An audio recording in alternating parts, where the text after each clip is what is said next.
Chapter 4. When the world was young and men were weak, and the fiends of the night walked free, I strove with Set by fire and steel and the juice of the upas tree. Now that I sleep in the mount's black heart, and the ages take their toll, forget he who fought with the snake to save the human soul? Alone in the great sleeping chamber, with its high golden dome, King Conan slumbered and dreamed. Through swirling grey mists he heard a curious call, faint and far. And though he did not understand it, it seemed not within his power to ignore it. Sword in hand, he went through the grey mist, as a man might walk through clouds, and the voice grew more distinct as he proceeded, until he understood the word it spoke. It was his own name that was being called across the gulfs of space or time. Now the mists grew lighter, and he saw that he was in a great dark corridor that seemed to be cut in solid black stone. It was unlighted, but by some magic he could see plainly. The floor, ceiling, and walls were highly polished and gleamed dull, and they were carved with the figures of ancient heroes and half-forgotten gods.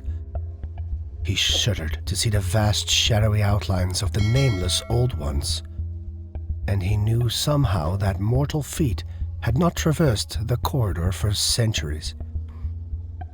He came upon a wide stair carved in the solid rock, and the sides of the shaft were adorned with esoteric symbols so ancient and horrific that King Conan's skin crawled. The steps were carven, each with the abhorrent figure of the old serpent set, so that at each step he planted his heel on the head of the snake, as it was intended from old times. But he was nonetheless at ease for all that. But the voice called on him, and at last, in darkness that would have been impenetrable to his material eyes, he came into a strange crypt and saw a vague, white-bearded figure sitting on a tomb. Conan's hair rose up and he grasped his sword, but the figure spoke in sepulchral tones. "Oh man, do you know me?" "Not I, by Crom," swore the king. "Man," said the ancient, "I am Epimetheus." "But Epimetheus the sage has been dead for 1,500 years, stammered Conan. "Hearken," spoke the other commandingly. "As a pebble cast into a dark lake sends ripples to the furthest shores, happenings in the unseen world have broken like waves on my slumber. I have marked you well, Conan of Cimmeria, and the stamp of mighty happenings and great deeds is upon you. But dooms are loose in the land, against which your sword cannot aid you." "You speak in riddles," said Conan uneasily. "Let me see my foe, and I'll cleave his skull to the teeth." "Loose your barbarian fury against your foes of flesh and blood," answered the ancient. "It is not against men I must shield you.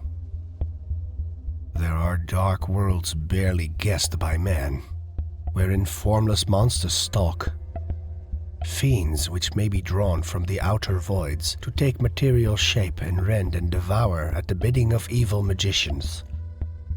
There is a serpent in your house, O king, an adder in your kingdom, come up from Stygia, with the dark wisdom of the shadows in his murky soul. As a sleeping man dreams of the serpent which crawls near him, I have felt the foul presence of Set's neophyte. He is drunk with terrible power, and the blows he strikes at his enemy may well bring down the kingdom. I have called you to me to give you a weapon against him and his hellhound pack." "But why?" bewilderedly asked Conan. Men say you sleep in the black heart of Golamira, whence you sent forth your ghost on unseen wings to aid Aquilonia in times of need. But I am an outlander and a barbarian. Peace. The ghostly tones reverberated through the great shadowy cavern. Your destiny is one with Aquilonia. Gigantic happenings are forming in the web and the womb of fate. And a blood-mad sorcerer shall not stand in the path of imperial destiny. Ages ago, Set coiled about the world like a python about its prey. All my life, which was as the lives of 3 common men, I fought him. I drove him into the shadows of the mysterious south. But in dark Stygia, men still worship him, who to us is the archdemon. As I fought Set, I fight his worshippers and his votaries and his acolytes. Hold out your sword. Wondering, Conan did so, and on the great blade, close to the heavy silver guard, the ancient traced with a bony finger a strange symbol that glowed like white fire in the shadows.